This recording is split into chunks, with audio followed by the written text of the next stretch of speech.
Hi everyone, today I'm making brown sugar brownies.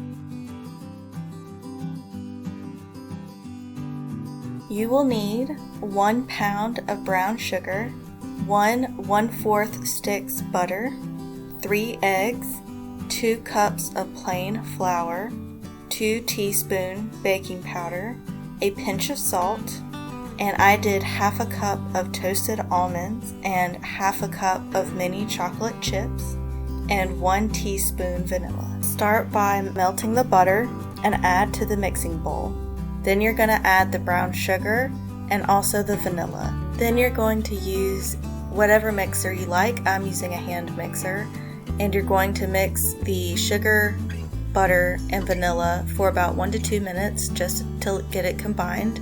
To get that really nice, shiny, crackly top to your blondies, you need 2 things. When you melt your butter and add it to the mixing bowl, you want your butter to still be hot, so don't let it sit out. Just get it straight from the microwave into the bowl. The other thing that you need to do is when you add your eggs, mix all of that together for about 2 to 3 minutes on medium to high speed. Making sure that that is mixed really well together is going to ensure that really nice crackly top. Then you're ready to add your eggs. I like to do mine one at a time. When you add the eggs in, you're going to want to mix it for about 2 to 3 minutes. You'll know when it's done when it looks like the batter has kind of puffed up a little bit. Now you're going to start adding all the dry ingredients, and you're going to go from using your mixer to swapping to either a spatula or a spoon. I like to fold my mixture at this point. It will take a while for the batter to come together,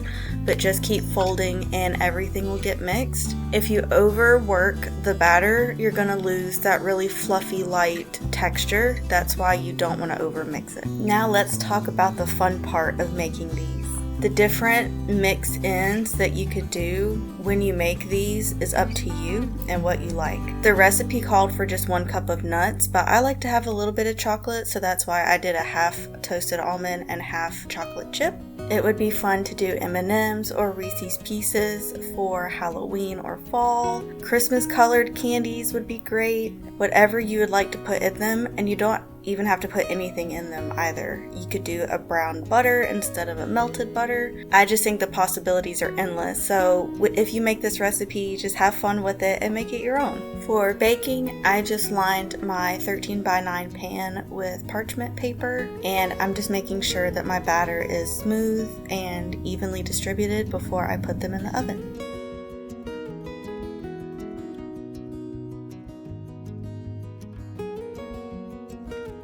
They're gonna bake for 30 to 40 minutes. I tested mine at 30 and they were done, so that's when I took mine out. I got 24 blondies from the recipe, and you'll notice my parchment paper made little crinkles on the edges. I think they're kind of cute, but if you don't want the crinkle corners, then just make sure that your parchment paper, you can cut it or lay it in a different way so there's no edges. And these turned out so good. I don't know why. I guess the 1 pound of brown sugar, I was expecting them to be really sweet, but they weren't. They weren't too sweet. You can taste the toasted almonds and also the chocolate chips. It was light. They weren't heavy at all. It was just the perfect texture. I really enjoyed making this, and I hope you guys try it. If you do, let me know in the comments. And also make sure that you like, comment, and subscribe, and hit that notification bell for more. And I will see you all back here next time on Vintage Cookery.